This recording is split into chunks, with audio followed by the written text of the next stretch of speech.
அனைத்து தமிழ் தேசிய கட்சிகளும் ஒன்றிணைந்து சமஷ்டி தொடர்பான தீர்மானத்தை முன்வைப்போம். சாணக்கியன். யாழில் அதிகரிக்கும் வெப்பநிலை தொடர்பாக வெளியான அறிவித்தல். தலைமன்னாரில் பனைமர தோப்பில் தீ விபத்து, 500க்கும் மேற்பட்ட பனைமரங்கள் தீயினால் சேதம். குருக்கள் மட புதைகுழி அகழ்வை விஸ்தரிக்க நகர்த்தல் பத்திரம். அகில இலங்கை ரீதியில் உயர்தர பரீட்சையில் முதலாம் இடம் பெற்ற தமிழ் மாணவன். உதய கம்மன்பில வெளியிட்ட நூலில் அடங்கியுள்ள 4 முக்கிய விடயங்கள். தமிழ் மக்களுக்கான தீர்வு முதல் சிஸ்டம் சேஞ்ச் வரை புதைக்கப்பட்ட வாக்குறுதிகள் பகிரங்கப்படுத்திய அலி சப்ரி. பட்பரி பதிவுதாரர்களுக்கு வெளியான முக்கிய அறிவிப்பு. வடகிழக்கு கடற்பரப்பில் போதைப் பொருட்களுடன் சந்தேகத்துக்கிடமான மற்றுமொரு ஆழ்கடல் மீன்பிடி படகொன்று கடற்படையினரால் கைப்பற்றப்பட்டுள்ளது. எதிர்வரும் நாட்களில் யாழ்ப்பாண மாவட்டத்திலும் இலங்கையிலும் ஏற்படும் வெப்பநிலை தொடர்பாக யாழ்ப்பாண பல்கலைக்கழகத்தின் கலை பீடாதிபதி பேராசிரியர் நாகமுத்து பிரதீபராஜா சில விடயங்களை தெரிவித்துள்ளார். நீள்வட்ட பாதையில் பூமி சூரியனை சுற்றுகின்ற பொழுது 2 தடவைகள் செய்மை நிலையில் இருப்பதும் உண்டு. இந்த அண்மை நிலையில் இருக்கின்ற நிலைமையில் முதலாவது ஆண்டினுடைய முதலாவது தொடக்கமாக ஏப்ரல் மாதத்தின் முதல் வாரங்களில் இலங்கையினுடைய பல பகுதிகளிலும் சூரியனுக்கு அண்மித்ததாக இருப்பதனால் சூரியனுடைய கோணம் கிட்டத்தட்ட 80 தொடக்கம் 90 பாகைகளில் நிலவுவதுண்டு. அந்த அடிப்படையில் இந்த ஆண்டு எதிர்வரும் ஏப்ரல் மாதம் 4ஆம் திகதி சூரியனுடைய உச்சம் பருத்தித்துறைக்கு நேராகவும், 5ஆம் திகதி இலங்கையினுடைய எல்பிட்டியோவுக்கு மேலாகவும், 6ஆம் திகதி களுத்துறைக்கு மேலாகவும், 7ஆம் திகதி கொழும்பு மற்றும் கலைஞவுக்கு மேலாகவும், 8ஆம் திகதி மகியங்கனைக்கு நேராகவும் கிட்டத்தட்ட 90 பாகை அளவில் சூரியன் உச்சம் கொடுக்கும் என எதிர்பார்க்கப்படுகின்றது. கடந்த காலங்களிலும், கடந்த 3 ஆண்டுகளிலும் அல்லது கடந்த பல ஆண்டுகளாக இந்த காலப்பகுதிகளில் சூரியனுடைய உச்சம் உயர்வாக இருந்த பொழுதிலும் கூட வெப்பநிலையினுடைய அளவு ஒப்பீட்டு ரீதியில் மிக குறைவாக இருந்தது. இதற்கு காரணம் கடந்த 4 ஆண்டுகளாக லானினோ நிலைமை நிலவியதன் காரணமாக சூரியனுடைய உச்சம் மிகவும் உயர்வாக இருந்தாலும் கூட அவற்றினால் ஏற்படக்கூடிய பாதிப்புகள் என்பவை கணிசமான அளவு குறைவாக இருந்தது. ஆனால் இம்முறை லானினோனுடைய தன்மை முடிவடைந்து கிட்டத்தட்ட எல்லினோவுக்குரிய ஆரம்ப கட்டங்களில் இருப்பதனால் இந்த தற்பொழுது நிலவுகின்ற சூரியனுடைய உச்சம் அதிகளவிலான வெப்பநிலைமையை ஏற்படுத்தும் என எதிர்பார்க்கப்படுகின்றது. மிக குறிப்பாக எதிர்வரும் 7ஆம் திகதி பகல் 12 மணி 12 நிமிடத்திற்கு இலங்கையில் நிழலில்லாத நிலைமை என அழைக்கப்படுகின்ற ஒரு நிலைமை உருவாகும். அதாவது கிட்டத்தட்ட கொழும்பு மற்றும் கலைஞ பகுதிகளை நோக்கி சூரியனுடைய கோணம், அதாவது கிட்டத்தட்ட 90 பாகை என்ற அளவில் இருப்பதனால் நிழலில்லாத ஒரு நிலைமை உருவாவதற்கான வாய்ப்புகள் காணப்படுகின்றது. இந்த நிலைமையை பொறுத்தவரையில் இந்த நிலைமை நீடிப்பதன் காரணமாக எதிர்வரும் 4ஆம் தேதியிலிருந்து எதிர்வரும் ஏப்ரல் மாதம் 15ஆம் தேதி வரைக்கும் இலங்கையினுடைய பல பகுதிகளிலும் சூரியனுடைய உச்சம் மிக உயர்வாக இருக்கும் என்பதனாலும், நாளினுடைய பகல் பொழுதினுடைய அளவு மிக உயர்வாக இருக்கும் அல்லது அதிகமாக இருக்கும் என்பதனாலும் அதிகளவு வெப்பநிலை நிலவுவதற்கான வாய்ப்புகள் காணப்படுகின்றது. பொதுவாக வெப்பநிலையை பொறுத்தவரையில் 2 வகையான அளவீடுகள் மேற்கொள்ளப்படும். ஒன்று, நாளினுடைய அதிஉயர் வெப்பநிலை பகல் 12 மணியிலிருந்து 1 மணி வரையான காலப்பகுதியிலும், நாளினுடைய அதிகுறைந்த வெப்பநிலை இரவு 12 மணியிலிருந்து 1 மணி வரையிலான காலப்பகுதியிலும் அளவீடு செய்யப்படும். இந்த 2 அளவீடுகளின் அடிப்படையில் பெறப்பட்ட வெப்பநிலையை 2ஐயும் கூட்டி 2ஆல் பிரித்து வருகின்ற சராசரி ஒரு நாளுக்கான சராசரியாக அளவீடு செய்யப்படுகின்றது. ஆனால் பகல் பொழுது வெப்பநிலையை பொறுத்தவரையில் எதிர்வரும் நாட்கள், குறிப்பாக எதிர்வரும் 2ஆம் தேதியிலிருந்து இலங்கையினுடைய பல பகுதிகளுக்கும் பகல் பொழுது அளவீடு செய்யப்படுகின்ற நாளின் அதிகூடிய வெப்பநிலை 43 பாகை செல்சியஸை விட உயர்வாக இருக்கும் என எதிர்பார்க்கப்படுகின்றது. அத்தோடு இலங்கையினுடைய பல பகுதிகளிலும் இந்த காலப்பகுதிகளில் உணரக்கூடிய வெப்பத்தின் அளவு, உண்மையில் அளவீடு செய்யப்படுகின்ற வெப்பநிலையினுடைய அளவிற்கும் உணரக்கூடிய வெப்பநிலையினுடைய அளவிற்கும் பெரிய அளவு வேறுபாடுகள் காணப்படும். உண்மையான வெப்பநிலை என்பது சூரியன் மூலம் கிடைக்கின்ற கதிர்வீச்சின் அடிப்படையில் பெறப்படுகின்ற வெப்பநிலையோடு தொடர்பட்டதாக இருக்க, உணரக்கூடிய வெப்பநிலை என்பது ஏனைய வளிமண்டல நிலைமைகளினால் உருவாக்கப்படுகின்ற உணர்வோடு தொடர்பட்டதாக இருக்கும்.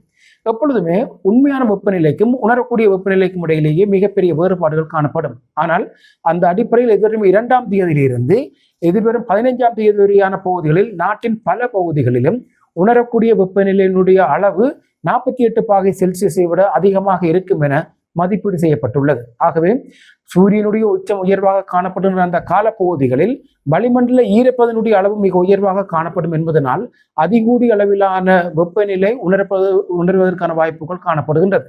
மனித உடலை பொறுத்தவரையில் மனித உடல் ஒரு 40°C மேலாக வெப்பநிலையை உணர்கின்ற பொழுது அது ஆபத்தான வெப்பநிலை என்ற கணக்கீட்டிலேயே வரையறுக்கப்படும். பொதுவாக இந்த 40°C வெப்பநிலை என்பது அனைவருக்கும் அவர்களுடைய உடல் சமநிலைக்கு ஏற்ற வகையில் பொருத்தமானதாக இருக்காது. இந்த 40°C மேலாக வெப்பநிலை உணரப்படுகின்ற பொழுது பலருடைய உடல் பல அசௌகரியமான நிலைமைகளை உருவாக்கக்கூடும். ஆகவே எதிர்வரும் 2ஆம் தேதியிலிருந்து எதிர்வரும் 15ஆம் தேதி வரைக்கும், ஏப்ரல் மாதம் 2ஆம் தேதியிலிருந்து 15ஆம் தேதி வரைக்கும் உண்மையான வெப்பநிலையும் பகல் பொழுதில் அளவீடு செய்யப்படுகின்ற உண்மையான வெப்பநிலையும் 43°C மேலாக இருக்கும். அதே வேளை உணரக்கூடிய வெப்பநிலையுடைய அளவு 48°C விட கூடுதலாக இருக்கும் என எதிர்பார்க்கப்படுவதனால் இந்த அதிகரித்த வெப்பநிலை தொடர்பாக பொதுமக்கள் மிகவும் விழிப்பாக இருப்பது அவசியமானது. எங்களுடைய நாட்டில் அத்தகைய நிகழ்வுகள் இல்லை. இருந்தாலும் கூட கடந்த சில ஆண்டுகளில் ஒரு சில இறப்புகள் பதிவாகி இருக்கின்றன. ஆனால் சில நாடுகளில் இந்த காலப்பகுதியில் நிலவுகின்ற அல்லது உருவாகுகின்ற வெப்ப அலை ஹீட் வேவ் என்பது பல உயிரிழப்புகள் ஏற்படுத்துகின்ற நிலைமையை நாங்கள் அவதானிக்கக்கூடியதாக இருக்கின்றது. ஆகவே எல் நினோவினுடைய ஆரம்ப நிலைமைகள் உருவாவதற்கான ஏதி நிலைகள் இந்து சமுத்திர பிரதேசத்தில் காணப்படுகின்ற இந்த சந்தர்ப்பத்தில் சூரியனுடைய உச்சமும் உயர்வாக இருக்கும் என்பதால் கிடைக்கின்ற அதிகூடிய வெப்பநிலை ஒரு வெப்ப அலையை உருவாக்குவதற்கான வாய்ப்புகளையும் கொண்டிருப்பதனால் பொதுமக்கள் இந்த உயர்ந்த வெப்பநிலை தொடர்பாக மிகவும் விழிப்பாக இருப்பது அவசியமானதாகும். குறிப்பாக இந்த நாட்களில் சூரிய உதயம் கிட்டத்தட்ட, அதாவது சூரியனுடைய உதயம் என்பது காலை 6:10 தொடங்கி இரவு 7 மணி வரைக்கும் பகல் பொழுது நீடிப்பதற்காக அல்லது கதிர்வீச்சினுடைய தன்மை நீடிப்பதற்கான வாய்ப்புகள் இருப்பதன் காரணமாக பொதுமக்கள் பகல் பொழுது தங்களுடைய நடமாட்டத்தை தவிர்த்துக் கொள்வது மிகவும் பொருத்தமானதாக இருக்கும். குறிப்பாக முற்பகல் 10 மணிக்கு பின்னரும் பிற்பகல் 3 மணிக்கு முன்னரும் வெளி நடமாட்டங்களை அல்லது திறந்த வெளி பிரயாணங்களை தவிர்ப்பதனூடாக மக்கள் தங்களுக்கு ஏற்படக்கூடிய அசௌகரியங்களை தவிர்த்துக் கொள்ள முடியும். சட்டத்தரணி உதய கம்மன்பில எழுதி வெளியிட்டுள்ள ஈஸ்டர் குண்டு தாக்குதலின் பிரதான சூத்திரதாரியை தேடிய பயணம் என்ற நூலின் 4 முக்கிய கேள்விகளுக்கு பதிலை தேடியுள்ளதாக அவர் தெரிவித்துள்ளார். நேற்று நடைபெற்ற நூல் வெளியீட்டு வைபவத்தில் அவர் இதனை தெரிவித்தார். முதலாவது, கோட்டபய ராஜபக்சவுக்கு ஜனாதிபதி தேர்தலில் வெற்றியை உறுதிப்படுத்திக் கொள்வதற்காக ஈஸ்டர் தாக்குதல் போன்ற ஒரு தாக்குதலுக்கான அரசியல் தேவைப்பாடு இருந்ததா? இரண்டாவது, ஈஸ்டர் தாக்குதல் இராணுவ புலனாய்வு பிரிவால் மேற்கொள்ளப்பட்டதாகும் என சூழ்ச்சிகள் செய்வதற்கான நியாயமான சாட்சிகள் இருக்கிறதா? மூன்றாவது, சஹ்ரான் உள்ளிட்ட குழுவினருக்கு கோட்டபய ராஜபக்சவுக்காக உயிரை மாய்த்துக் கொள்வதற்கான நியாயமான காரணங்கள் இருக்கிறதா? நாலாவது, இராணுவ புலனாய்வு பிரிவால் ஈஸ்டர் தாக்குதல் நடாத்தப்பட்டது என பிரச்சாரம் செய்வதற்கான உள்நோக்கம் என்ன? இவ்வாறான 4 கேள்விகளுக்கு தான் எழுதியுள்ள நூலில் காரண காரியங்களுடன் விளக்கம் கொடுத்துள்ளதாக குறிப்பிட்டுள்ளார். 2025-26 ஆண்டுக்கான உயர்தர பரீட்சை பெறுபவர்கள் நேற்றைய தினம் வெளியாகியது.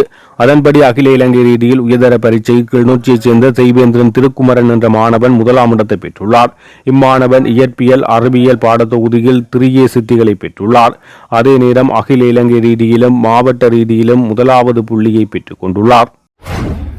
எதிர்வரும் நாட்களில் இலங்கையில் லிட்ரோ எரிவாயுவை நுகர்வோருக்கு பற்றாக்குறையின்றி விநியோகிக்க லிட்ரோ நிறுவனம் நடவடிக்கை எடுத்துள்ளது. சிங்கள மற்றும் தமிழ் புத்தாண்டு பண்டிகையின் போது நுகர்வோரிடையே எரிவாயுக்கான அதிக தேவையை கருத்தில் கொண்டு சந்தையில் எரிவாயு பற்றாக்குறை ஏற்படுத்தாமல் தொடர்ந்து விநியோகிக்குமாறு லிட்ரோ நிறுவனம் அறிவுறுத்தியுள்ளது. ஏப்ரல் மாதத்துக்கான கையிருப்பில் தேவைக்கு அதிகமாக விநியோக திட்டங்களை லிட்ரோ ஏற்கனவே வகுத்துள்ளதாக அறிவித்துள்ளது.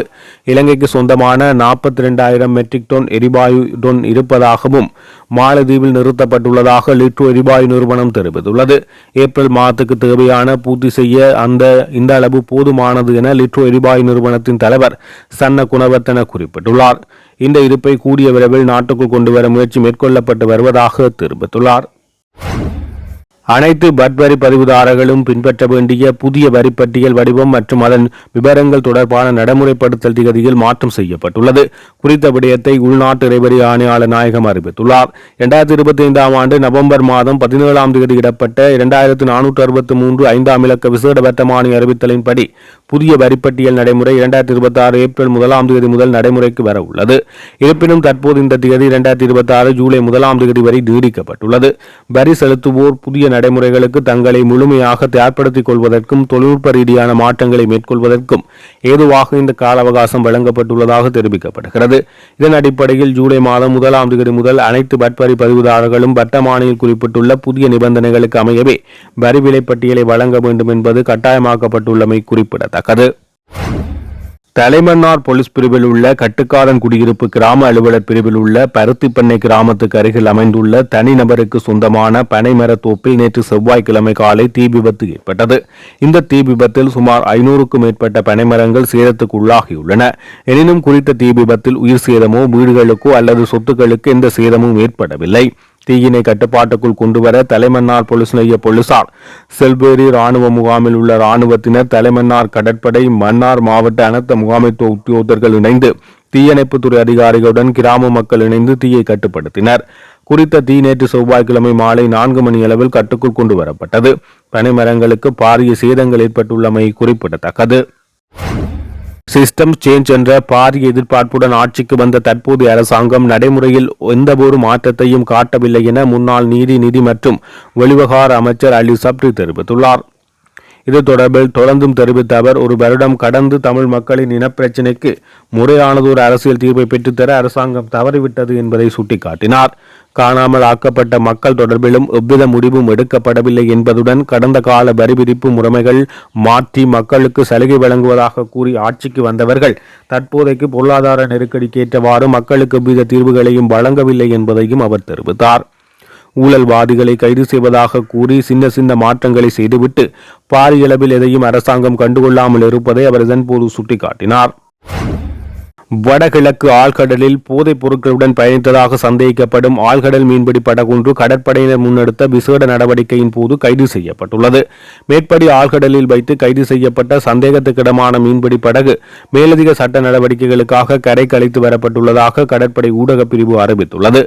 இலங்கைக்கு சொந்தமான மேற்படி ஆழ்கடல் மீன்பிடி படகு நாட்டின் வடகிழக்கு கடற்பரப்புக்கு அப்பால் ஆழ்கடலில் சஞ்சரித்துக் கொண்டிருந்த போது கடற்படையினரால் சுற்றி வளைக்கப்பட்டு கைது செய்யப்பட்டது. புலனாய்வு பிரிவு வழங்கியிருந்த தகவலுக்கு அமைய கடற்படையின் நீண்ட தூர கப்பல் பிரிவைச் சேர்ந்த அதிகாரி குழுவினர் சோதனை நடவடிக்கை ஒன்றை முன்னெடுத்து ஆழ்கடலில் வைத்து சந்தேகத்துக்கிடமான மீன்பிடி படகை கைது செய்தனர். கடற்படையினரின் இந்த தேடுதல் நடவடிக்கையின் போது குறித்த மீன்பிடி படகில் பயணித்த சந்தேக நபர்களும் கடற்படையினரால் கைது செய்யப்பட்டுள்ளதாக தெரிவிக்கப்பட்டுள்ளது.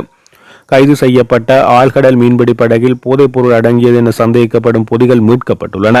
எவ்வாறாயினும் கடற்படையினரால் பொறுப்பெடுக்கப்பட்ட படகு மற்றும் சந்தேக நபர்கள் மேலதிக சட்ட நடவடிக்கைகளுக்காக திக்கோவிட்ட மீன்பிடி துறைமுகத்துக்கு இன்று புதன்கிழமை அழைத்து வரப்பட உள்ளதாக கடற்படை தெரிவித்துள்ளது. மட்டக்களப்பு களுவாஞ்சிக்குடி போலீஸ் பிரிவுக்குட்பட்ட குருக்கள்மடம் சந்தேகத்துக்கிடமான மனித புதைகுழி பிரதேசத்தை அகழ்வு செய்யும் பணிகள் 2வது நாளாகவும் நேற்று 109 சென்டிமீட்டர் தோண்டப்பட்ட போதும் எதுவித மனித எச்சங்கள் மீட்கப்படவில்லை. அந்த வகையில் நேற்று மாலை அகழ்வு நடவடிக்கைகள் இடம்பெறும் பகுதிக்கு களுவாஞ்சிக்குடி நீதவான் நீதிமன்ற நீதிபதி பிரதீபன் வருகை தந்து அகழ்வு பணிகளை பார்வையிட்டார். குறித்த மனித புதைகுழி தொடர்பான வழக்கு 2012ஆம் ஆண்டு ஆரம்பிக்கப்பட்டு பின்னர் 2014ஆம் ஆண்டு குறித்த வழக்கு இடைநிறுத்தப்பட்டது. இதனைத் தொடர்ந்து 2017ஆம் ஆண்டு நல்லாட்சி அரசாங்க காலத்தில் இவ்வழக்கு விசாரணை மீள ஆரம்பிக்கப்பட்டு கடந்த 2025ஆம் ஆண்டு குறித்த மனித புதைகுழி தொடர்பான பிரதேசம் அகழ்வுக்கான கட்டளை கோரிய மனு தாக்கல் செய்யப்பட்டு கடந்த மார்ச் 9ஆம் தேதி எடுத்துக் கொள்ளப்பட்டு வழக்கு விசாரணையின் போது நேற்றைய தினம் குறித்த பகுதியை அகழ்வதற்கு உத்தரவு பிறப்பிக்கப்பட்டது. இதன் கீழ் குறித்த பகுதிகளில் அகழ்வு பணிகள் முன்னெடுக்கப்பட்டு வருவதுடன் நேற்று முன்தினமும் நேற்றைய தினமும் எவ்வித மனித எச்சங்களும் மீட்கப்படாத நிலையில் இன்றைய தினம் அகழ்வு பணிகள் முன்னெடுக்கப்பட உள்ளன. 1990ஆம் ஆண்டு புனித ஹஜ் யாத்திரை மேற்கொண்டு திரும்பிய 167 ஹஜ் யாத்திரைகள் குருக்கள்மட பிரதேசத்தில் வைத்து தமிழீழ விடுதலை புலிகளால் கடத்தி காணாமல் ஆக்கப்பட்டார்கள். இங்கு கொலை செய்யப்பட்டு புதைக்கப்பட்டுள்ளதாக சந்தேகம் வெளியிட்டு தொடரப்பட்ட வழக்கின் அடிப்படையில் மனித புதைகுழி பகுதி அகலப்படுகிறது. குறித்த அகழ்வின் போது வழக்கின் சட்டத்தரணிகள், போலீஸ் உயர் அதிகாரிகள், களுவாஞ்சிக்குடி போலீசார், மட்டக்களப்பு போலீஸ் குற்றத்தடவியல் பிரிவு, அகழ்வாராய்ச்சி திணைக்களம், காணாமல் போனோர் அலுவலகத்தினர், பாதுகாப்பு பிரிவினர், பிரதேச செயலக உத்தியோகத்தர்கள், பிரதேச சபை தவிசாளர் உள்ளிட்ட உத்தியோகத்தர்கள், காணாமல் ஆக்கப்பட்டவர்களின் உறவினர்கள் என பலரும் குறித்த பிரதேசத்தில் பங்கு பெற்றுள்ளனர். இதே நேரம் குறித்த பகுதியில் சில பகுதிகளில் ஆய்வுகளை மேற்கொள்வதற்கும் அதற்கான செலவுகளை தனியார் வழங்குவதற்குமான கோரிக்கை ஒன்று நகர்த்தல் பத்திரம் ஊடாக இன்று களுவாஞ்சிக்குடி நீதிமன்றத்தில் தாக்கல் செய்யப்பட்டது. குரலற்றவர்களின் குரல் அமைப்பின் சட்டத்தரணி ஊடாக இந்த நகர்த்தல் பத்திரம் தாக்கல் செய்யப்பட உள்ளது. குருக்கள்மடம் மனித புதைகுழி வழக்கிலே இன்று 31/3/2026 இரண்டாவது நாளாக குறித்த புதைகுழியானது அகழ்வு நடவடிக்கைகளுக்கு உட்படுத்தப்பட்டு கொண்டிருக்கின்றது. இந்த சந்தர்ப்பத்திலே குறித்த இந்த வழக்கினுடைய பிரத்யட்சக முறைப்பாட்டாளரானவர் கௌரவ மன்றிலே நகர்த்தல் பிரேரணை ஒன்றை அணைத்து குறித்த வழக்கை திறந்த நீதிமன்றத்திலே அழைக்குமாறு கௌரவ மன்றை கோரியிருந்தார். அதன் அடிப்படையிலே குறித்த வழக்கானது இன்று திறந்த மன்றிலே அழைக்கப்பட்டிருந்தது. அதன் போது பிரத்யட்ச முறைப்பாட்டாளர் சார்பிலே நாங்கள் கௌரவ மன்றிலே தோன்றி சமர்ப்பணங்களை மேற்கொண்டிருந்தோம். அதன் அடிப்படையிலே குறித்த இந்த குருக்கள் மடம் சந்தேகத்துக்கிடமான மனித புதைகுழி தொடர்பில் 3 வெவ்வேறான பிரதேசங்கள் அடையாளம் காணப்பட்டிருந்த சந்தர்ப்பத்திலே அதில் 2 பிரதேசங்கள் மாத்திரம் கிரவுண்ட் பெனட்ரேட்டிங் ரேடார் சேவையை மேற்கொள்ளப்பட்டிருந்தது. அதாவது நிலத்தை ஊடுருவி மேற்கொள்ளப்படுகின்ற ஒரு ரேடார் பரிசோதனை ஒன்று 2 இடங்களுக்கு மாத்திரம் மேற்கொள்ளப்பட்டிருந்த நிலையிலே ஒரு பிரதேசம் மாத்திரம் குறித்த ஜிபிஆர் சோதனைகளுக்கு உட்படுத்தப்பட்டிருக்கவில்லை. அந்த அடிப்படையிலே இன்று பிரத்யட்ச முறைப்பாட்டாளரானவர் கௌரவ மன்றை நகர்த்தல் பிரேரணை வாயிலாக அணுகி குறித்த ஜிபிஆர் பரிசோதனை மேற்கொள்ளப்பட்டிருக்காத 2015ஆம் ஆண்டு குறித்த ஜிபிஆர் சோதனையானது மேற்கொள்ளப்பட்டிருந்தது.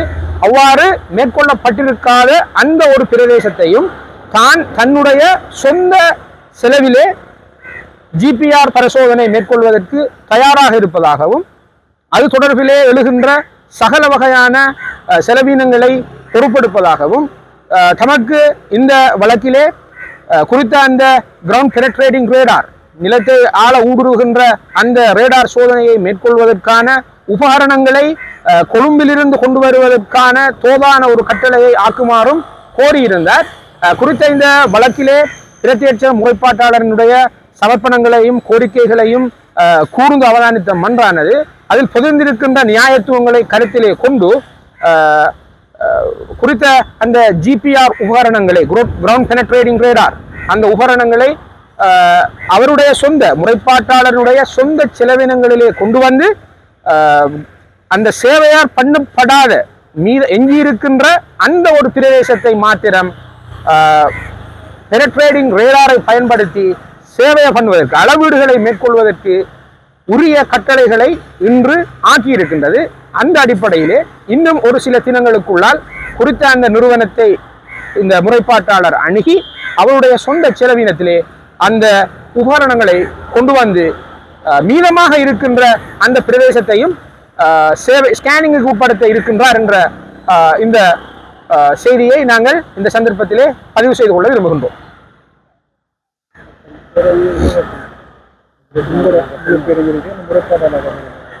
முறைப்பாட்டாளர் சார்பிலே நான் சட்டத்தரணி முபாரக் முவாசம்.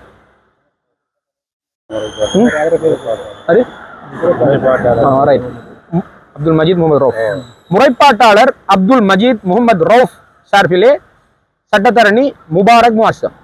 அது மொத்தமாக தோண்டப்பட வேண்டிய ஆழம் 300 சென்டிமீட்டர் 3 மீட்டர் ஆழத்தில் சுமார் 9 அடிகள் தோண்டப்பட வேண்டும். ஆனால் இதுவரைக்கும் 142 சென்டிமீட்டர் தோண்டப்பட்டிருக்கின்றன. என்று தோண்டப்படுகின்ற போது இடையிலே கடலுக்கு அண்மித்த பிரதேசம் என்பதனால் தண்ணீர் ஊறிக்கொண்டிருக்கிறது.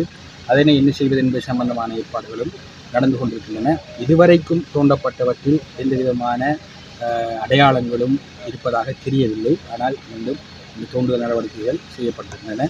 அதே போன்று இது அடையாளப்படுத்தப்பட்டு இந்த ஒரு சந்தேகிக்கப்படுகின்ற ஒரு இடம், ஒரு முதலாவது இடத்தில்தான் இப்பொழுது தோண்டல் நடவடிக்கை நடைபெற்றுக் கொண்டிருக்கிறது.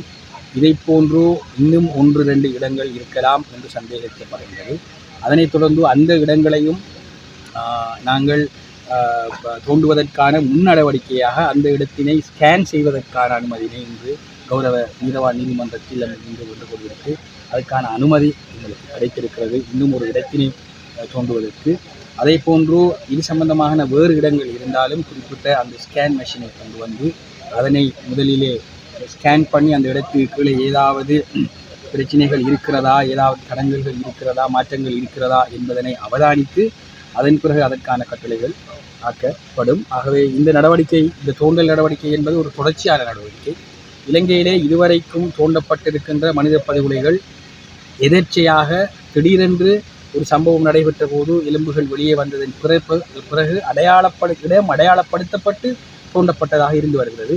ஆனால் இதுதான் முதல் முறை இந்த குருக்கள் மடம்தான் இடம் எது என்று அடையாளப்படுத்தப்படாத நிலையில் தோண்டப்படுகின்ற ஒரு இடம் என்பதனை நாங்கள் எல்லோருமே கவனத்தில் கொள்ள வேண்டும். ஆகவே இது ஒரு விசேடமான முதலில் செய்யப்படுகின்ற ஒரு முக்கியமான விடயம் என்பதனால் 2-3 அடையாளங்கள் சந்தேகிக்கப்படுகின்ற இடத்திலிருந்து இந்த தோண்டல் நடவடிக்கைகளை நாங்கள் செய்ய வேண்டும்.